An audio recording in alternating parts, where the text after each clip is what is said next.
Vosco. Proclamação do Evangelho de Jesus Cristo, segundo Mateus. Glória a vós, Senhor.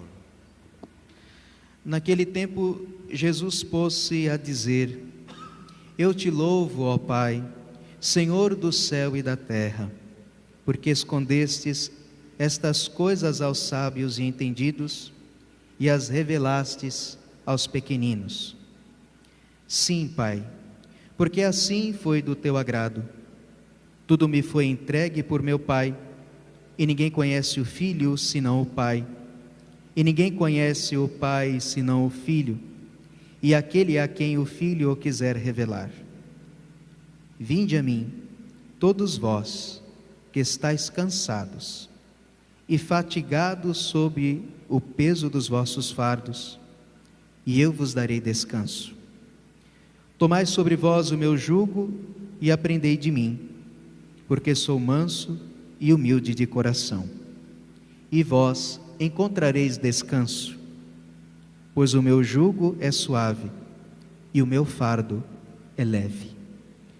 Palavra da salvação.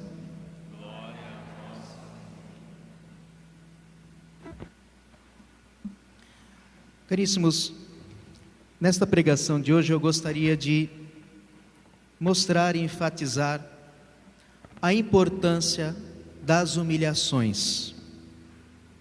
As humilhações, apesar de não parecer, mesmo que sejam injustas, são sempre uma graça. Mesmo que nós podemos superar as injustiças, não significa deixar-se humilhar, não significa necessariamente passar a injustiça. A injustiça pode ser combatida, mas mesmo assim, a humilhação é uma graça.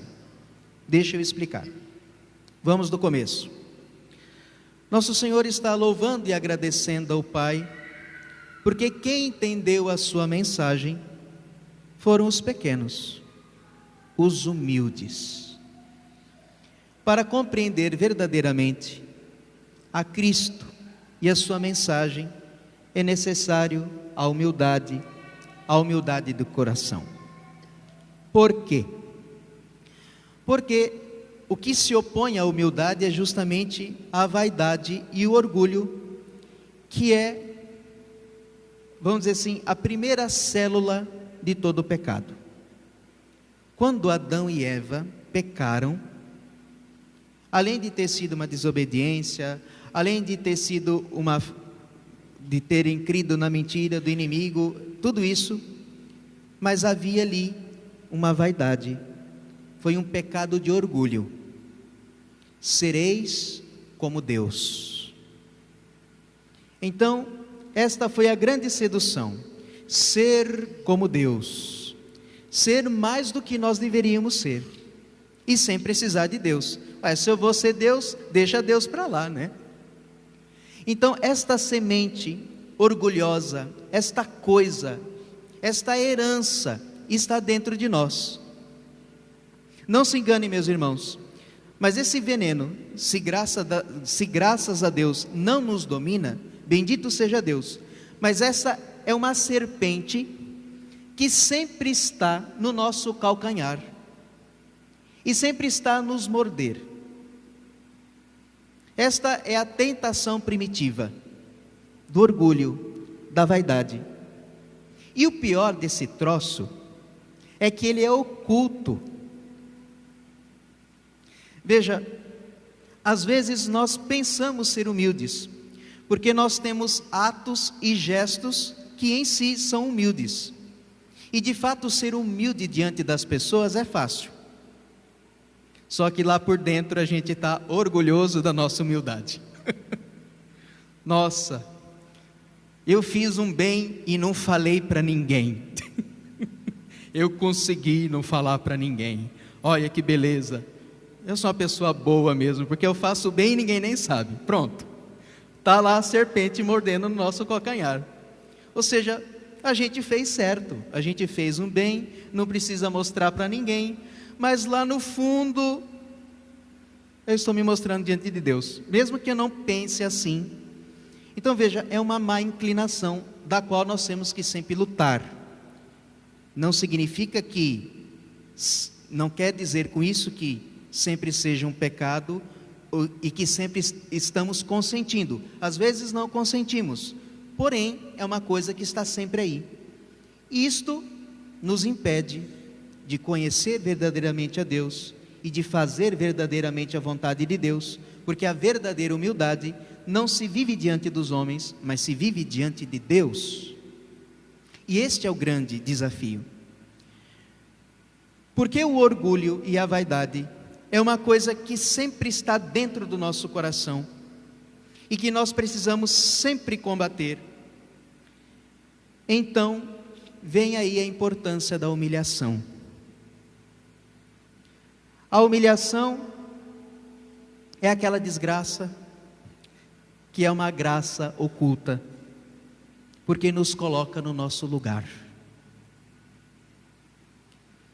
Neste mundo, saiba, nós estamos neste mundo para sermos humilhados, porque é só a humilhação, aquela humilhação grande e pequena, que vai aparecendo ao longo da nossa vida, é que vai nos ajudando a combater esta serpente do orgulho que morde o nosso calcanhar, que nos faz lembrar que somos do pó e ao pó voltaremos, e que se temos graças e bens e virtudes temporais ou espirituais, é tudo graça, tudo recebido pela graça de Deus. Por isso que diz o Salmo 118: para mim foi muito bom ser humilhado, porque assim eu aprendi os vossos preceitos, ó Senhor.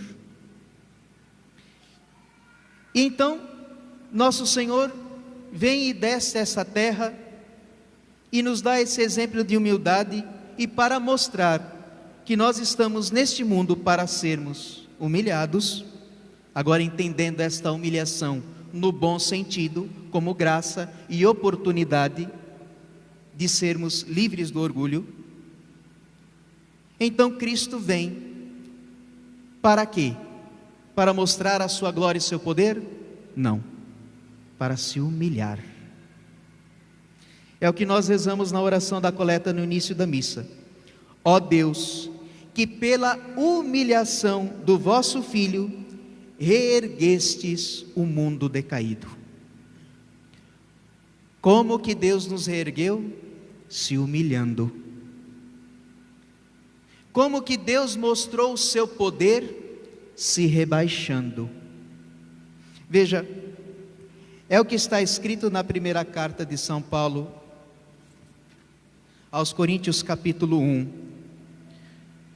De toda a humilhação que Cristo viveu, desde o momento que nasceu, sendo jogado para cá e para lá, não tendo um lugar para nascer direito, sendo renegado, tendo que fugir para o Egito, aquele rolo todo.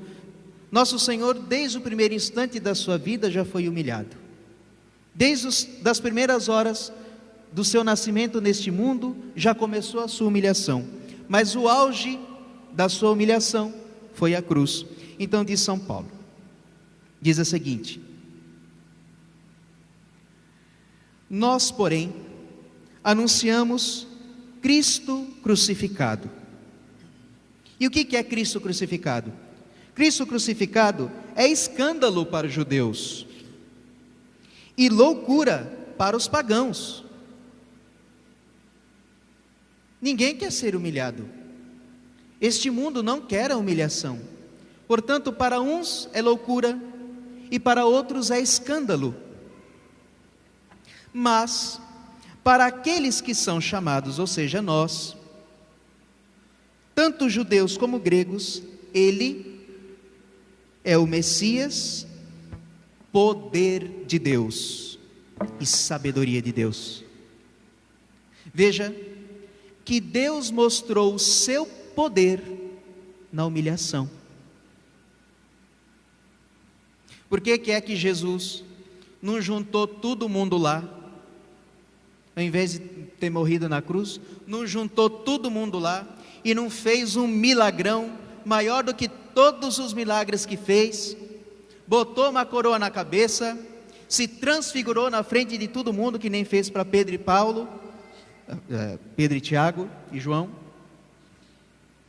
e não mostrou a sua glória e pronto, todo mundo. Não era mais fácil? Era mais fácil, mas não era isso que Deus queria. Deus mostrou o seu poder na humilhação. Deus exaltou o seu Cristo, humilhando-o, e nos salvou. Deus faz isso conosco. Deus nos humilha para nos exaltar. Deus nos esconde para nos manifestar. Por isso que eu disse no início, que a humilhação é uma graça. Sim, apesar de muitas vezes ser injusta, e como eu disse, se é algo que prejudica a sua família, se é algo que prejudica o seu bem, claro que você deve buscar a reparação.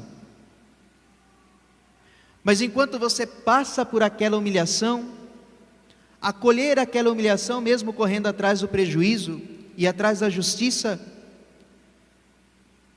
mas não renegar aquela humilhação como se fosse um mal, mas mesmo que seja um mal temporal, dizer: Senhor, para mim foi muito bom ser humilhado, porque assim eu aprendi os vossos preceitos. Portanto, meus irmãos, quando a humilhação bater na nossa porta, não tenhamos medo. Se por um lado pode ser o inimigo querendo nos derrubar, ao mesmo tempo é Cristo se aproveitando desse mal para nos reerguer, para nos tornar verdadeiramente humildes e pequenos, para sermos herdeiros do reino dos céus. Como Jesus disse, só entra no reino dos céus quem se fazer pequenino, e a humilhação nos torna pequeninos. A humilhação nos faz entender o reino dos céus. Portanto, o reino dos céus é dos humilhados, dos desprezados, dos largados para o lado. Aqueles que ninguém quer, Deus quer. Aqueles que ninguém se preocupa, Deus olha. E Deus transformará isso a seu tempo em glória e graça e salvação para a nossa vida.